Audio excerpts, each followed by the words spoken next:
당신은 복 있는 사람입니다. 인사합시다. 주 안에서 사랑하고 축복합니다. 제목을 따라하겠습니다. 신앙의 성장의 삶.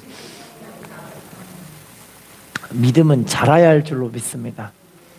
우리 삶도 우리 육신도 어릴 적의 신앙이 있고 어린아이의 신앙이 있죠. 어린아이들은 보면은 항상 부모님들 보기에 좀 위태위태하기도 하고 자기가 고집스럽게 하는 그것이 부모님 보기에는 참 이게 좀 위험해 보이고 또 위태위태해 보이는 그런 모습들이 많이 있어요. 그래서 아이들한테 이거 하지 말아라 하지 말아라 하면 아이들은 더 하고 싶어 하는 그런 경우들이 많이 있거든요. 그런데 아이들이 자라면서 어린아이 일들을 버리게 되잖아요. 할렐루야. 마태복음 13장에 보시면 씨 뿌리는 밭의 비유가 나오는데 네 가지 밭의 비유가 나오죠. 길가밭, 돌짝밭, 가시 덤불밭, 그리고 옥토밭. 그죠? 그런데 네 가지 밭 중에 세 가지 밭은 씨앗이 떨어져도 열매가 맺히지 않는데 한 가지 밭은 열매를 맺히죠. 어떤 밭이죠? 옥토밭이죠. 씨앗은 하나님의 말씀, 누가복음 8장 1절 2절과 베드로전서 1장 23, 24절 말씀에 이 씨는 하나님의 말씀이라고 되어 있는데 말씀은 씨는 문제가 없어요. 뭐가 문제일까요? 밭이 문제죠. 그렇죠? 하나님은 어제나 오늘이나 영원토록 동일하신데 문제가 누구냐면 내가 문제인 거예요. 하나님은 동일하시고 하나님 우리에게 은혜 주기 원하시고 하나님 우리에게 복 주기 원하시고 우리 육신을 강건하게 만들기 원하시고 우리의 심령이 기쁨으로 가득 차서 평강과 은혜와 기쁨 속에 신앙생활하기 원하는데 문제는 누가 문제인 걸까요? 내가 문제인 거예요. 내가. 하나님 말씀이 확 떨어져서 말씀을 듣고 착하고 좋은 마음으로 하나님 말씀을 듣고 지켜 인내로 확 결심하는 사람이 있고 또 그러지 못하고 내가 그냥 변한 거예요. 내가 변질이 돼버린 거예요. 첫사랑의 은혜를 받을 땐 하나님 주님 한 분만으로 만족합니다.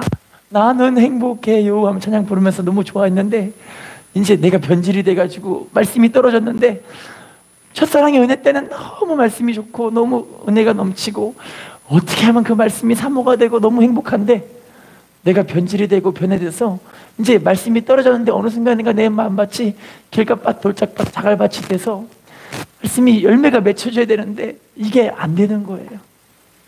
할렐루야. 여러분 우리가 그래서 믿음은 자라야 돼요.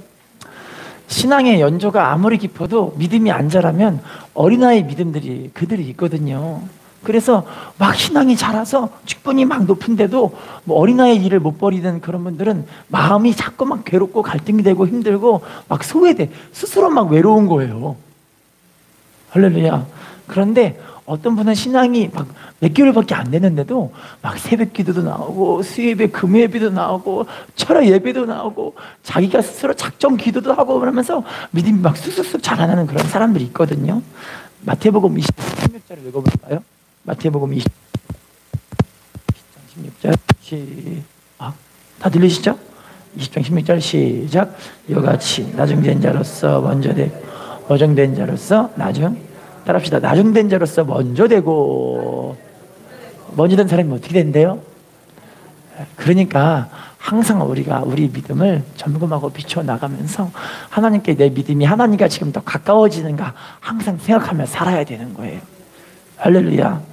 여러분 그러면 믿음이 무엇일까요? 우리가 믿음이 자라야 되는데 그 믿음이란 게 무엇일까요? 누가복음 8장 50절 말씀 읽어볼게요. 시작. 예수께서 들으시고 이르시되 두려워하지 말고 믿기만 하라. 그래야면 딸이 따라합시다. 두려워하지 말고 뭐 하기만 하래요? 그러면 어떻게 된대요? 할렐루야. 믿음은 단순하게 믿는 거예요. 히브리서 11장 1절 2절 믿음은 바라는 것들의 실상 보이지 않는 것들의 증거 선인들이 이로써 증거를 얻었느니라. 할렐루야. 믿음은 그냥 단순하게 믿는 거예요. 어린아이 때는 좀 단순하게 믿게 되잖아요. 근데 좀 나이가 먹으면 어떻게 되냐면 살짝 의심이 들어요. 그러지 않으세요? 할렐루야. 아기 때는 단순하게 하나님께 다 맡기고, 기도하라니까 기도해야지. 하나님께 막 기도해요. 기도해요. 할렐루야.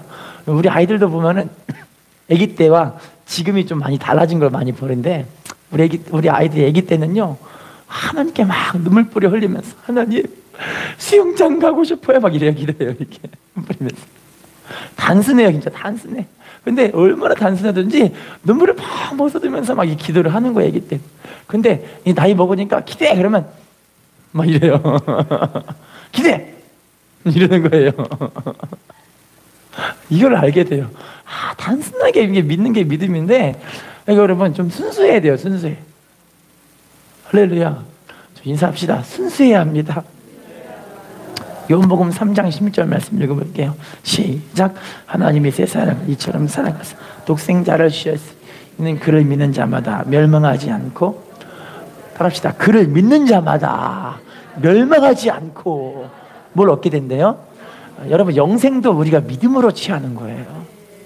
예수님 안에서 내가 믿음으로. 자, 그러면 마태복음 9장 28절 시작. 예수께서 집에 들어가심에 맹인들이 그에게 나오거늘 예수께서 이르시되 내가 능히 이 일을 할 줄을 믿느냐? 대답하되 주여.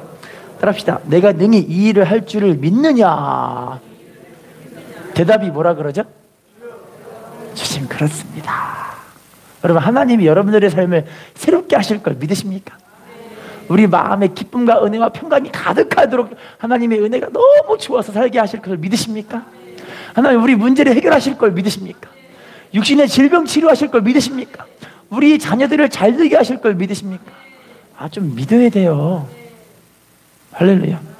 아름다운 동행이라는 선교 잡지가 있는데, 박태수 선교사님이라는 분의 간증이에요. 그분은 어떤 선교사님이냐면, 히말라야 산맥 아시죠? 히말라야 산맥. 거기서 미전도 종족들에게 복음을 전하시는 그런 선교사님이세요. 미전도 종족이니까 문명도 없는 그런 곳에 복음을 전하러 가는 거예요. 그런데 그분이 이제 선교지 선교를 열심히 하시다가 자기가 세운 그 교회에서 열심히 목회를 하고 계시는데 어느 날 전화가 왔어요. 띠리리 누구세요? 저 아무개인데요. 혹시 저 기억나세요? 그래요. 아니, 누구신지 잘 모르시겠는데 그랬더니까 뭐라고 하니까 이분에게 저 혹시 그러면 키아크라는 그 지역을 혹시 아세요? 키아크 지역? 그러니까 알아요.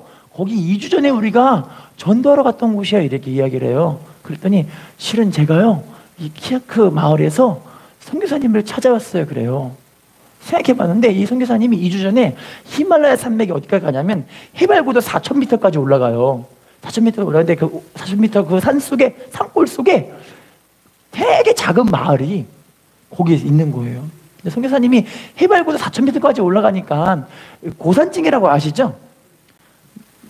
높은 산에 올라가면은 심장 떨리고 막 손발이 막 떨리고 못 올라가는 그런 고산증. 그래서 그분이 4,000m 올라가는데 고산증이 너무 힘든 거예요. 그래서 내가 여기까지 왜 선교하러 왔지, 전도를 왔지, 혼자 후회를 하시는데, 자, 마을에 들어가셔서 전도를 하시는데 사람들이 아무리 전도를 해도 복음에 대해 소리를 귀담아듣는 사람이 한 명도 없어요. 물건만 받아가고. 빵 주고 볼펜 주고 국책 주고 이러면 다 받아가잖아요. 우리는 빵 주고 초코파이도 안 먹어요. 요즘 우리나라는요. 그죠? 요즘은 군대도 초코파이 안 주고 햄버거 준대요. 그렇게 좋은 시대에 살고 있어요. 우리가 부자 나라죠. 옛날에는 초코파이를 먹기 위해 군대를 갔대잖아요. 아시죠? 군부대 들어 입대를 하면 꼭 교회를 찾아가는 이유가 초코파이 하나 얻어먹으러 가는데 요즘은 초코파이 줘도 안 먹는데요. 근데 그 히말라야 산맥은요, 세상에 초코파이를 주니까 그렇게 넘쳐주고 받아먹고 볼펜 한 자루에 그렇게 행복해하고. 할렐루야. 그런데 예수님에 대한, 예수님을 전해도 사람들이 감감무소식 그냥 받아먹기만 하고 그냥 하나도 안 듣는 거예요. 그래서 선교사님이 잘됐다. 이 높은 곳까지 내가 올라와서 교회까지 세우면 나중에 여기 교회 관리하고 영혼 관리하려고 여기까지 와야 되는데 내가 고산증 때문에 너무 힘들은데 여기를 어떻게 찾아오나. 그리고 실망한 마음에 다 퍼주고 이제 집에 가기 시작했어요. 가기 시작하는데 마을 어귀 한쪽에다 한 아저씨가 들어누워가지고 이러고 있는 거예요. 아저씨 왜 그러세요? 그랬더니 실은 제가 여기 목부터 허리까지 지금 너무 아파가지고 몸을 가눌 수가 없다고. 지금 우리나라로 얘기하면 디스크잖아요. 거기는 문명도 없으니까 디스크가 뭔지도 몰라요. 그냥 허리가 너무 아파갖고 못 일어난다고 이야기를 하는 거예요. 그랬더니 선교사님이 뭐라고 하냐면, 아저씨, 예수 믿으시면 치료받아요. 예수를 잘 믿으시고 예수님을 마음의 구주로 받아들이시고 그럼 하나님이 치료해 주실 텐데 한번 믿어보시겠어요? 그래요. 그랬더니 믿어보겠다고 해서 같이 영접 기도를 잘 따라하고 이렇게 얘기해요. 예수님의 이름으로 명령하노니 허리에 아픈 모든 통증들과 이 디스크의 기운들은 싹 치료받을지어다. 치료 축복 기도를 간절하게 하고 이제 예수님을 잘 믿으면 영혼이 잘 되면 범사가 잘 되고 강건한 축복을 많이 받으실 수 있으실 거예요 하고 딱 선포하고 왔어요. 그런데 2주 있다가 그 아저씨가 다 치료받아서 찾아온 거예요. 근데 그 키아크 지역과 그 교회까지 거리가 70km. 그러니까 용인에서 파주거리. 여기서 파주거리를 그냥 걸어온 거예요. 2주 동안 다 치료받아서 2주 동안 걸어온 거예요. 너무 고마워서. 할렐루야. 믿음에는 이런 역사가 있어요. 할렐루야. 그래서 이 아저씨가 너무 감사해가지고 이 선교사님 찾아오니까 선교사님이 어쩔 수 없이 이분 따라 이제 거기 가야 되잖아요. 신방 가야 되니까. 그래서 그 신방 갔는데 이 아저씨가 치료받은 것 때문에 그 마을에 40명이 예수님을 다 받아들이게 됐어요. 할렐루야. 2주 만에 교회가 한 개 씌워졌어요. 여러분, 믿음에는 이런 역사가 있는 줄로 믿습니다. 지금 우리가 하나님의 은혜가 좀 막힌 이유가 단순함이 좀 사라졌어요. 어느 순간부터인가 내가 계산이 들은 거예요. 계산. 언제부턴가 내 똑똑이가 생겨져가지고 단순함이 싹 사라져버리고 순수함이 사라지고 자기의 이 통계, 확률, 가능성, 계산 이런 게 다 들어와 버리니까 안타깝게 하나님의 은혜가 많이 실현되지 못하는 경우가 있는 거죠. 요한복음 1장 12절 읽어볼까요? 시작. 영접하는 자 곧 그 이름을 믿는 자들에게는, 따라합시다. 그 이름을 믿는 자들에게는 뭘 주신대요? 여러분, 우리 예수님 믿으십니까? 그럼 우리는 어떤 사람이 되었습니까? 하나님의 자녀가 되셨습니까? 인사합시다. 하나님의 자녀가 되셨습니까? 되셨죠? 여러분, 자녀들은 아버지께 뭐라고 부르시나요? 아버지 또는 아빠라고 부르죠? 이스라엘은 아바 아버지. 근데 유대의 원어에서는 아바를 뭐라고 하냐면 아빠. ABBA. 아빠라 그래요. 우리 아빠라 그러잖아요, 아빠를. 할렐루야. 그래서 누구든지 우리는 하나님을 아빠라고 나갈 수 있기 때문에 하나님 아버지의 아빠 안에서 진짜 은혜와 평강을 누릴 수가 있는 거예요. 할렐루야. 야고보서 1장 6절 8절 읽어볼게요. 시작. 오직 믿음으로 구하고 조금도 의심하지 말라. 의심하는 자는 마치 바람에 밀려 요동하는 바닷물결 같으니 이런 사람은 무엇이든지 주께 얻기를 생각하지 말라. 두 마음을 품어 모든 일에, 따라합시다. 오직 믿음으로 구하고 뭐 하지 말래요? 조금도 의심하지 말래요. 저는 우리 아이들의 모습을 보면서 우리 아이들이 아기 때는요 정말 아빠를 완전하게 믿는 걸 보게 돼요. 완전하게. 그래서 우리 아이들이 침대에서 떨어질 때 아빠 하고 슉 날라와요. 그러면 제가 팍 안아줘요. 이렇게. 지금은 못 안아줘요. 무거워서. 그때는 얼마나 귀엽던지 아빠 슉 날라와. 그러면 슉 안아줘요. 여러분들 아기 때는 그렇게 믿음이 순수한데 나이가 먹으면 지금 읽은 말씀에 뭐가 들어오죠? 의심이 들어와요. 그죠? 의심. 나 무거운데 아빠가 날 안아줄 수 있을까? 그죠? 근데 하나님은요 우리가 아무리 무거워도 안아주실 수 있는 분이세요. 할렐루야. 그래서 이게 의심이 들어오면 마음에 두 마음이 생기니까 이게 정함이 없는 거예요. 인사합시다. 의심하지 말고 믿읍시다. 마가복음 9장 24절 시작. 곧 그 아이의 아버지가 소리를 질러 이르되 내가 믿나이다. 나의 믿음 없는 것을 도와주소서. 따라합시다. 내가 믿나이다. 뭐 도와달라고 이야기하죠? 우리가 기도할 때 이 기도가 참 필요해요. 왜냐면 내가 믿음이 없거든요. 저도 제가 믿음이 없더라고요. 할렐루야. 그런데요 하나님 나 믿음 없는데 믿음 없는 것 좀 도와주세요. 이 기도가 참 필요하더라고요. 인사합시다. 믿음을 위해 기도합시다. 베드로전서 5장 7절이에요. 시작. 너희 염려를 다 주께 맡기라. 이는 그가 너희를 따라합시다. 너희 염려를 다 주께 맡기라. 왜 하나님께 맡길 수 있는 거죠? 이는 그가 돌보시기 때문에. 그래서 우리가 믿음을 갖고 하나님께 나아갈 수가 있게 되죠. 미랄 심장재단이라는 그런 심장재단 회장이 되시는 분이 이정재 목사님이신데요. 매년 이 심장재단을 통해서 무료로 어린아이들의 심장을 150명에서 20명을 치료를 해줘요. 이 심장재단이 이분이 의사가 아니라 그냥 목사님이에요. 그런데 하나님의 은혜로 이 심장재단에 하나님께서 돈을 막 불어 넣어주시니까 그 물질로 아이들에게 심장 수술을 무료로 해주는 거예요. 근데 심장 수술 받은 아이들의 대부분이 다 그 은혜가 너무 고마워서 모두가 대부분 다 예수님을 믿고 자라서 그 심장재단에 또 와서 자기와 같이 힘든 아이들을 위해 그 아이들을 섬기기 위해서 자기가 받은 은혜를 갚기 위해 물질로서 육신의 봉사로서 그렇게 많이 들어지는 일들을 하는 그런 심장재단이에요. 원래 이분이 심장재단을 이렇게 설립할 수 있었던 그 이유가 있었는데 1970년 80년도 때 우리나라가 한창 이제 경제 발전되고 있는 그런 때였잖아요. 이번도 많이 어려울 때여서 거제도에 대우조선소가 차려져서 배를 만드는 곳에 그분이 여기 취직을 하게 됐어요. 자, 취직을 했는데 배를 크게 엄청 큰 화물선을 만들기 위해서 배를 열심히 만들고 있습니다. 그런데 이 배가 만드는 그 배를 만들기 위해서 옆에 크레인이 크게 있잖아요. 크레인에 매달려 사람들이 이제 일을 하게 되는데 갑자기 크레인에서 그분이 떨어지신 거예요. 높이가 어느 정도 높이냐면 24m. 3m가 1층으로 꼽는다면 대충 몇 층인지 아시겠죠? 7층, 8층, 뭐 높게는 10층까지 볼 수 있는 그런 큰 높이에서 이분이 떨어진 거예요. 근데 떨어지는데 하나님의 음성이 들립니다. 어떤 음성이 들리냐면 정재야, 내가 너를 위해 십자가를 짊어졌는데 너는 나를 위해 뭐하고 있니? 라고 물어보시더래요. 떨어지면서. 내가 너를 위해 십자가를 졌는데 너는 나를 위해 뭐하고 있니? 라고 물어보시더래요. 그 얘기를 듣고 그분이 떨어지면서 주님, 저 한 번만 살려주시면 제가 하나님의 나라와 영혼들을 살리는 일에 제 인생을 바쳐 하나님을 섬기겠습니다. 그렇게 하나님께 서원 기도를 하신 거예요. 한 번만 살려주시면. 그런데 떨어졌는데 이분이 안 죽었으니까 살아있겠죠. 떨어졌는데 어깨만 살짝 부러지고 이빨이 6대가 나갔어요. 이빨이 6대가. 그리고 바늘로 12바늘을 꼬맸는데 찰과상이에요. 그리고 나서 온 몸이 괜찮은 거예요.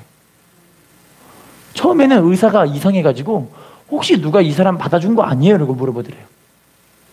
누가 받아준 거 아니에요? 그 높이에 떨어졌으면 피떡이 돼서 죽어야 당연한 건데 이렇게 가볍게밖에 안 다쳤다는 건 이거는 기적이다 이야기를 하더래요. 할렐루야.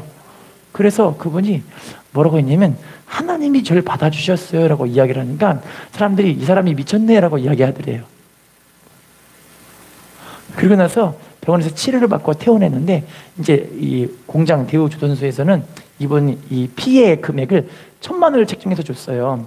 당시 70년, 80년도에 1,000만 원 정도의 수익이면은 집을 몇 채는 살 수 있는 돈이에요. 그러니까 지금 현재 값어치를 따르면 10억이 넘는 돈이겠죠? 그죠? 뭐 신림동인가 뭐 어딘가에서는 450만 원의 집 한 채 거래가 됐다고 하는 거 보니까 1,000만 원이면 지금 신림동 집 한 채 얼마 돈인지 아시죠? 10억이 넘죠? 그죠? 10억이 뭐예요? 20억, 30억쯤 되니까 엄청 큰 돈이잖아요. 그 돈을 받고 이제 그 회사를 퇴사를 해요. 하나님께 서운했으니까. 그래, 내가 하나님께 이 돈으로 어떻게 해야 되나 싶었는데 가장 어렵게 사는 그런 아이들을 살려줘야겠다 싶은 마음을 하나님께서 감동을 주셔가지고 그 마을에 심장병 걸리는 그 두 아이를 치료하기 위해서 그 1,000만 원을 내가지고 기부를 해가지고 아이를 치료하려고 하는 거예요. 그런데 심장병은 돈이 많이 들더래요. 희한하게 1,000만 원으로 택도 안 된대요. 택도 안 된대요.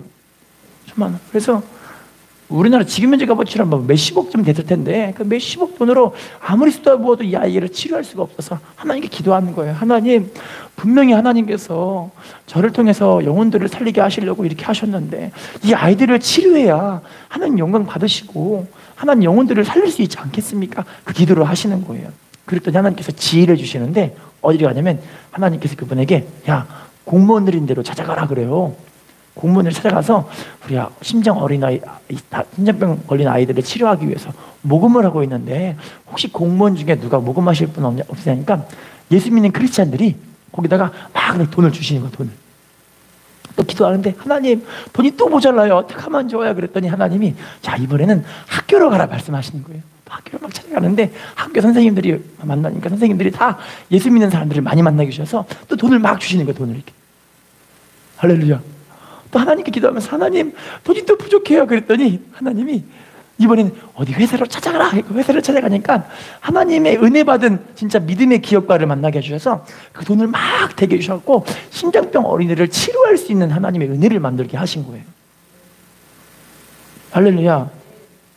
그래서 그분이 뭐라고 하냐면 내가 하나님께 맡기고 하나님의 사명을 감당하기 위해 기도하며 하나님의 인도함 받아보니까 내 염려는 사라지고 하나님의 은혜와 영광만 나타나더라. 할렐루야. 그래서 그 도움의 손길들이 막 좋은 사람들 나타나는 것이 아니에요. 어떤 분이냐면 어떤 할머니가 자신의 병원비가 600만 원 드는 거를 헌금한 80대 할머니가 나타나셨고 결혼 자금을 내놓아서 부부가 결혼식을 하지 않고 그 돈으로 신병병 어린이 살리겠다 싶어갖고 막 돈을 막 이렇게 헌금하는 그런 부부가 나타났고 어떤 할아버지는요 평생 독신으로 돈을 열심히 모아 구두쇠 같이 모았던 그 할아버지가 자기 전 재산을 그 심장병을 살리는 어린아이를 돕기 위해서 그렇게 재단에 헌금하는 그런 사람들도 나왔고 할렐루야. 어떤 데는 교회인데 교회에서 온 성도가 심장병 어린이를 살리자 싶어갖고 온 성도가 아이스크림을 파는 거. 아이스크림 팔아가지고 그 아이스크림을 파는 걸 가지고 이제 하나님께 헌금하면서 이 아이들을 살리자 막 그런 일들을 하기 시작하게 된 거예요. 그래서 심장병 그 재단이 진짜 하나님의 은혜 가운데 세워주고 있는 거를 그 간증을 하고 계시더라고요. 할렐루야. 여러분 염려를 맡기고 하나님께 나아가면요 하나님께서 다 인도하시고 은혜를 주시는 줄로 믿습니다. 인사합시다. 기도함으로 염려를 맡기는 당신이 축복의 주인공입니다. 자 그러면요 특별히 믿음은 믿음의 대상을 온전하게 따르는 걸 알 수가 있어요. 예수님께서 직접 이런 말씀을 하셨어요. 마가복음 1장 17, 18절 말씀 읽어볼게요. 시작. 예수께서 이르시되 나를 따라오라. 내가 너희로 사람을 낚는 어부가 되게 하리라 하시니 곧 그물을 버려두고 따라합시다. 나를 따라오라. 사람을 낚는 어부가 되게 하리라. 18절 보시면 따라합시다. 곧 그물을 버려두고 따르니라. 어떻게 따랐어요? 그냥 바로 버려보고 따르는 거잖아요. 여러분 믿음은요 그 믿음의 대상 예수님을 그냥 따라가는 거예요. 우리 히브리서 11장 8절도 읽어볼게요. 시작. 믿음으로 아브라함은 부르심을 받았을 때 순종하여 장래 유업으로 받을 땅에 나아갈 갈 바를 알지 못하고 따라합시다. 아브라함은 부르심을 받았을 때 따라합시다. 갈 바를 알지 못하고 나아갔으며 어떻게 나아갔대요? 그냥 아멘하고 한 걸음 한 걸음 따라가다 보니까 그 간 자리가 가나안 땅이 되게 된 거예요. 할렐루야. 여러분 우리도요 하나님께서 구원의 은혜를 주셔가지고 천국으로 우리를 지금 하나하나 부르고 가시는 그런 과정이에요. 근데 그 과정에 하나님이 이렇게 아멘하고 순종하면 따라가라 말씀하시면 따라가는 사람들은 복 있는 사람인 줄로 믿습니다.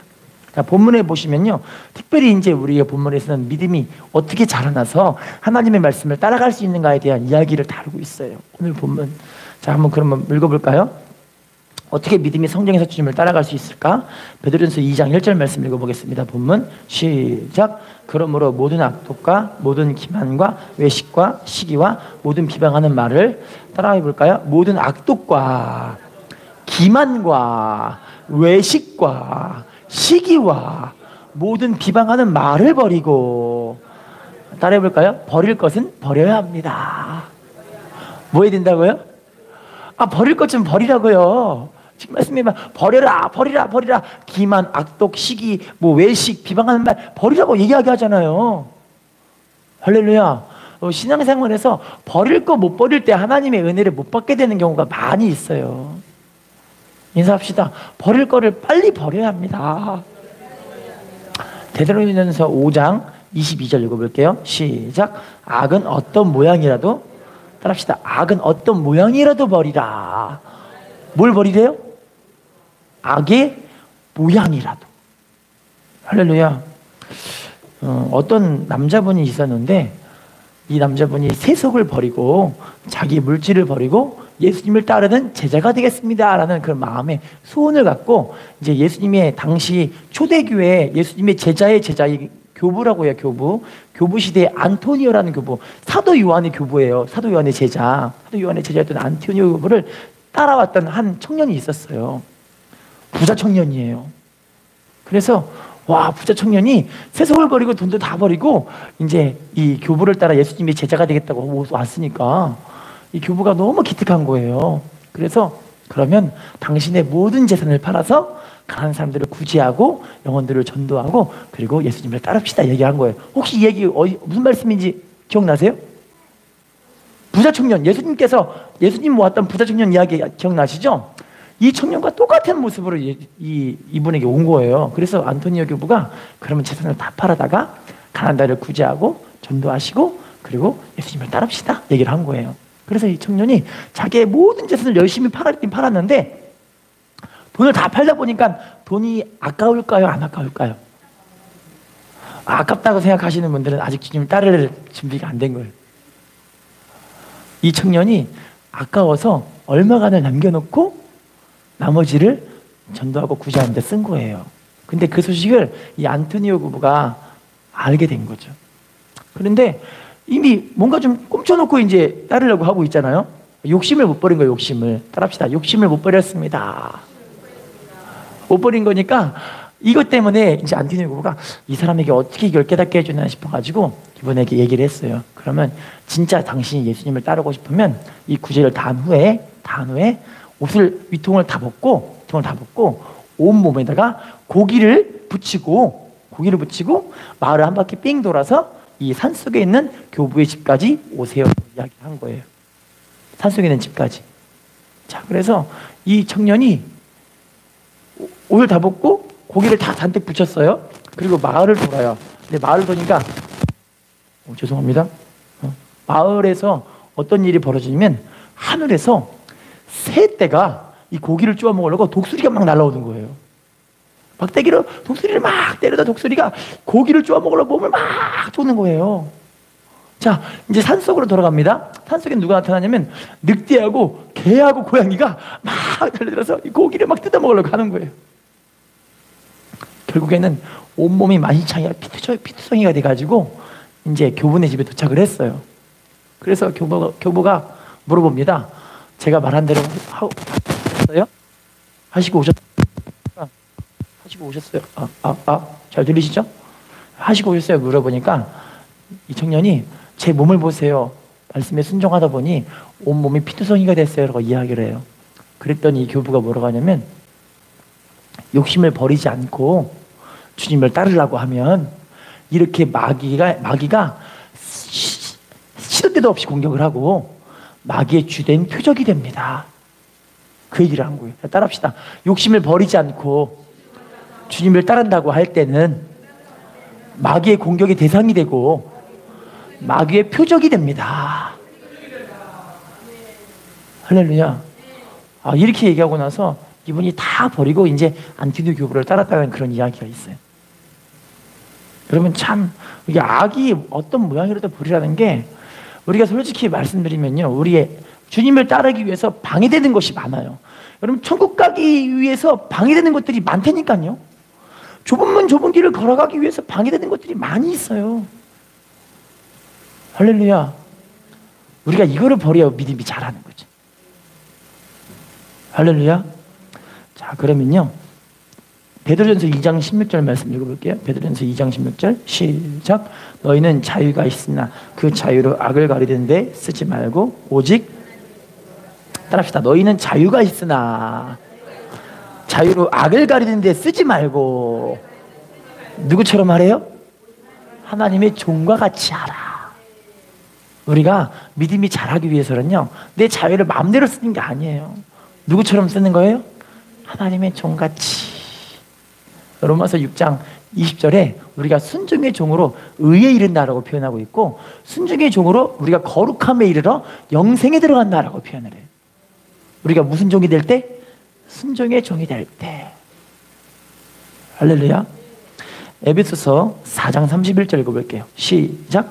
너희는 모든 악독과 노함과 분냄과 떠드는 것과 비방하는 것을 모든 악의와 함께 버리고, 따라합시다. 악독과 노함과 분냄과 떠드는 것과 비방하는 것을 모든 악의와 함께 버리고.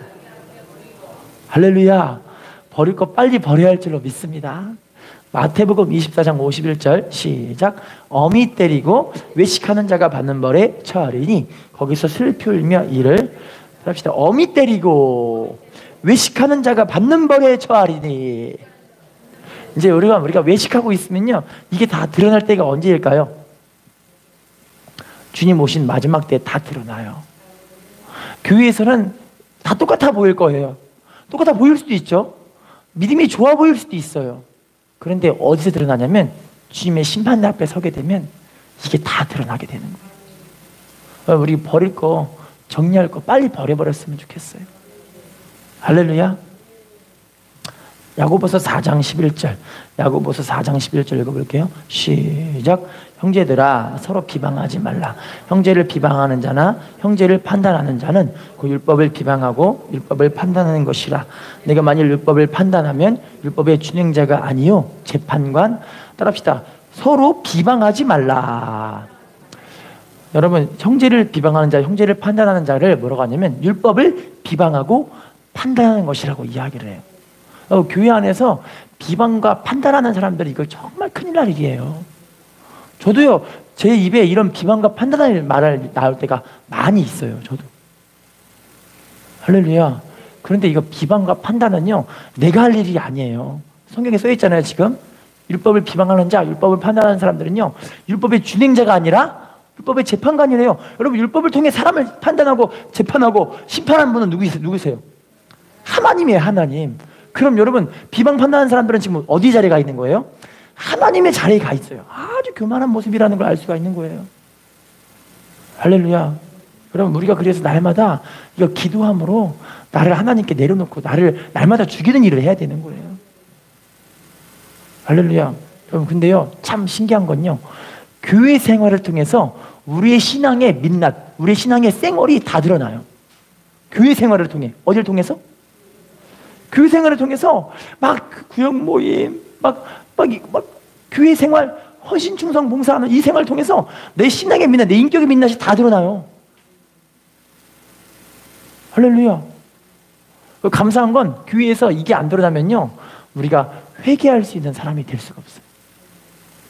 우리 가정에서도 나의 민낯이 우리 자녀와 남편에게 다 드러나잖아요. 그러지 않아요? 교회가 이런 곳이에요. 교회는 포장할 수 없어요. 포장할 수 있는 사람들은 어떤 사람들이냐면 단순하게 외식적으로 교회 생활을 안 하고 계신 분들이 그래요. 근데 교회 생활을 깊이 들어간 사람들은요, 아, 교회가 이런 곳이구나, 다 알아요. 할렐루야. 그래서 여러분, 우리가 하나님 앞에 이거를 좀 많이 깨닫고 우리의 삶을 세우는 시간들이 되었으면 좋겠어요.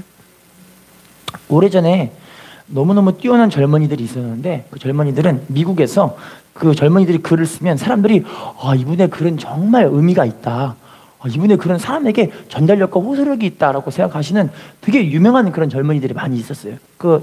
이 젊은이들이 대학교에 들어가서, 야, 우리가 대학교에서 열심히 글 쓰는 걸 연습하고 사람들에게 좋은 글을 많이 써서 우리가 한번 사람들에게 이름을 날려보고 미국에서 대표 작가로 우리가 한번 이제 성장해 보자. 그런 학생들이 모여가지고 그 모임을 만들었는데, 그 모임이 어떤 모임이냐면 문학 비판 클럽. 어떤 클럽? 왜냐면 상대방의 글을 우리가 보고 이 글을 통해서 우리가 비판을 열심히 해줘서 이 아이가 나중에 잘 위대하게 성장할 수 있게 우리가 비판해주자, 이런 거예요. 그 모임은요, 항상 사람이 글을 써오면 비판을 수도 없이 하는데 그 비판이 너무 괴로운 비판인 거예요. 여러분, 비판할 때 사람들이 잘할까요? 칭찬할 때 잘할까요? 성경에서 보면은요, 도가니는 금을, 풀무는 금을, 도가니는 은을, 여호와는 사람은 칭찬으로 연단한다. 이렇게 돼 있어요. 칭찬으로. 사람을 세워나가는 건 뭐로 세워낸다고요? 칭찬. 할렐루야. 그런데 세상에 비판을 그렇게 수도 없이 하다 보니까 그 모임의 분위기는 항상 어떤 분위기냐면 전쟁터. 너무 살벌해요. 할렐루야. 그런데 그 학교에 비슷한 성격의 모임이 한 개 또 있어요. 그 모임은 어떤 모임이냐면 글도 잘 못 써요. 좀 사람들이 그냥 멍청해요. 그리고 좀 재능도 없어요. 그런데 그 재능 없는 사람들이 모여서 뭐 하냐면, 야, 우리가 글 쓰는 사람들의 이 꿈을 응원해주자, 꿈을. 네가 글을 쓰니까 이 글에 대한 장점을 살려주고 장점을 이야기해주고 우리가 거기에 대해서 칭찬을 해주고 격려해주자. 그래서 그 모임의 이름은 어떤 모임이냐면 문학 토론 클럽. 어떤 클럽? 비판 클럽과 토론 클럽이 있는 거예요. 자, 그런데 나중에 세월이 흘러서 그 대학교에서 이 교무 당국에서 학생들의 미래가 어떻게 되었는가, 어떤 직업을 가졌는가를 조사하기 시작했어요. 문학 비판 클럽에서는요, 자기들의 꿈은 미국에서 대표 작가가 나오는 게 꿈이잖아요. 근데 그 문학 비판 클럽에서는요, 한 명도 대표 작가가 나온 적이 없어요. 할렐루야. 그런데요, 문학 토론 클럽, 그 토론 클럽은요, 맨날 토론하면서 칭찬해주고 격려해주고 막 소망을 주고 얘기해주니까 세상에 사람들이 그 모임의 분위기가 너무너무 부드럽고 좋고 너무 행복하고 막 소망이 넘치고 막 꿈이 넘치고 그런 얘기를 막 해주는 거예요. 나중에는 그 토론 클럽에서는요, 미국의 대표 작가가 6명이나 나왔어요.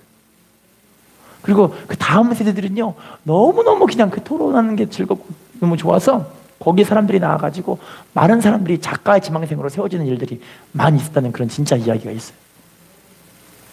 할렐루야. 여러분, 우리가 교회 생활은 비판하려고 오는 게 아니라 교회 생활은 나를 세우기 위해 오는 거예요. 교회는 어떤 곳이라고요? 하나님이 나를 훈련시키기 위해 이 자리에 있는 게 바로 교회인 거예요. 할렐루야. 교회는 어떻게 보면 광야 생활에도 볼 수 있지만 감사하게도 그 광야를 하나님이 나를 세우시기 위한 자리라고 그렇게 인정하는 사람들은 복 있는 사람인 줄로 믿습니다. 인사합시다. 하나님은 당신을 세우시기 위해 부르셨습니다. 자, 두 번째 본문, 신앙의 성장을 위해서 한 본문 들어가 볼게요. 베드로전서 2장 2절입니다. 시작. 갓난 아기들같이 순전하고 신령한 젖을 사모하라. 이는 그로 말미암아 너희로 구원에 이르도록. 따라합시다. 갓난 아기들같이 순전하고 신령한 젖을 뭐하래요? 버릴 건 버려야 되지만 사모할 건 사모해야 되는 거죠. 이어가 뭐냐면 우리가 구원에 이르도록 자라기 위해서. 여러분 할렐루야. 우리가 하나님의 말씀 신령한 젖을 항상 사모하고 살아야 돼요. 뭘 사모하고 살아야 된다고요? 하나님 말씀을 사모해야 된다고요. 신령한 젖. 가난 아기들이 하나님 말씀을 돼. 가난 아기들이 젖 먹을 때 보면은 아이 젖이 왜 이렇게 짜? 이런 애기들이 있는 거 보셨어요 혹시? 젖이 왜 이렇게 싱거워? 이런 애기들이 있는 거 보셨어요? 젖이 왜 이렇게 써? 이런 애기들이 있는 거 보셨어요? 할렐루야. 실은 우리 아이가 우리 아이들 중에 우리 애기 엄마가 제 애기를 임신이 아니죠?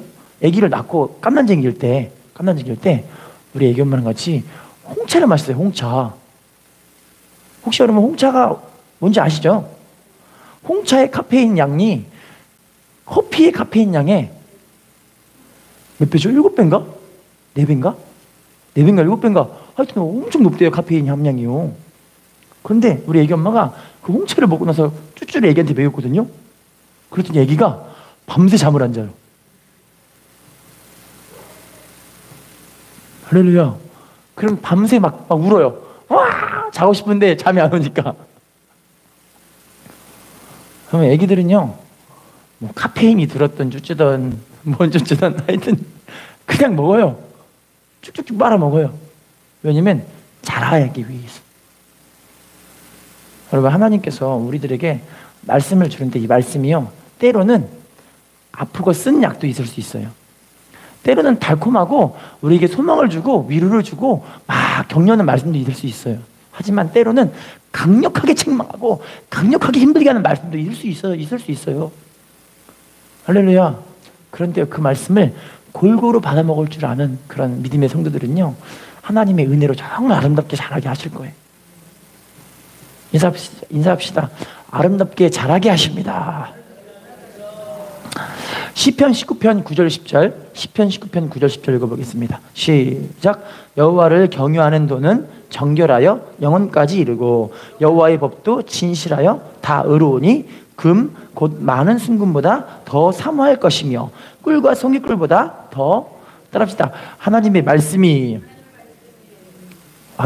다시 한번 따라할게요. 여호와를 경유하는 도는 따라합시다. 여호와의 법도는 따라합시다. 진실하여 다 의로우니 10절에 보시면 금 많은 순금보다 어떻게 하라고 이야기하고 있죠?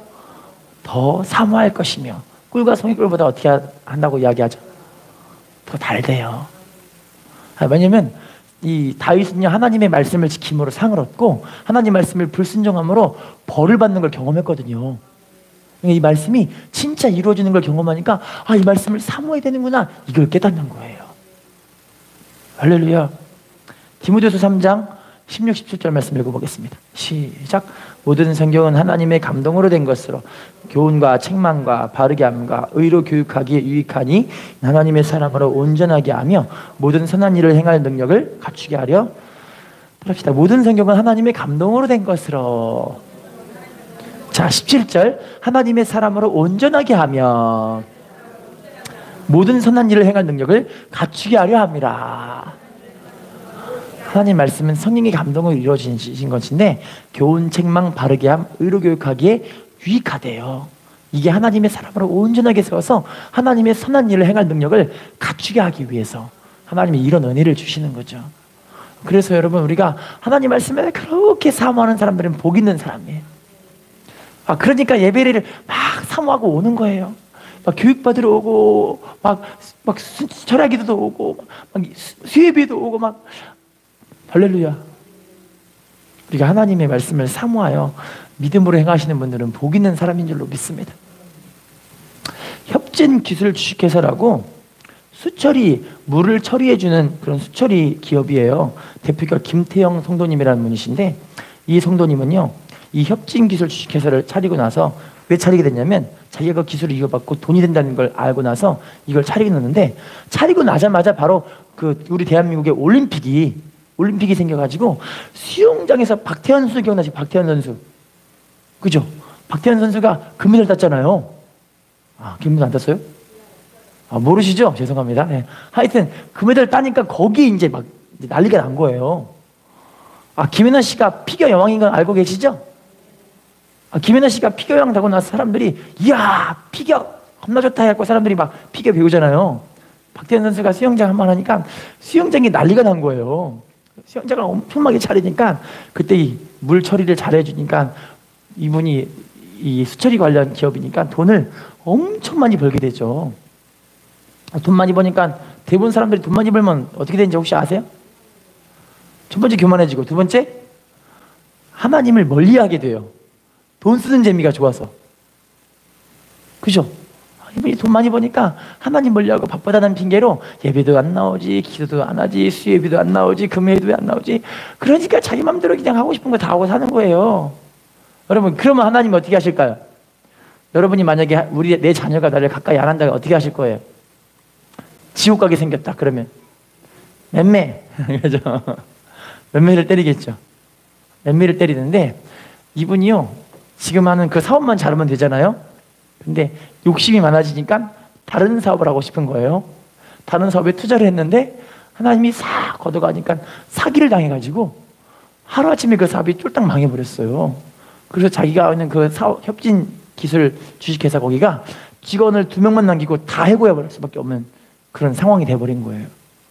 망해가지고 돈이 없어가지고. 근데 여러분 이게 돈이 없고 할 일이 없고 또 할 일이 없으니까 뭐 하러 올까요? 할 일 없으니까 기도하러 오더라고요. 할 일 많을 때 기도하면 얼마나 좋아. 그죠?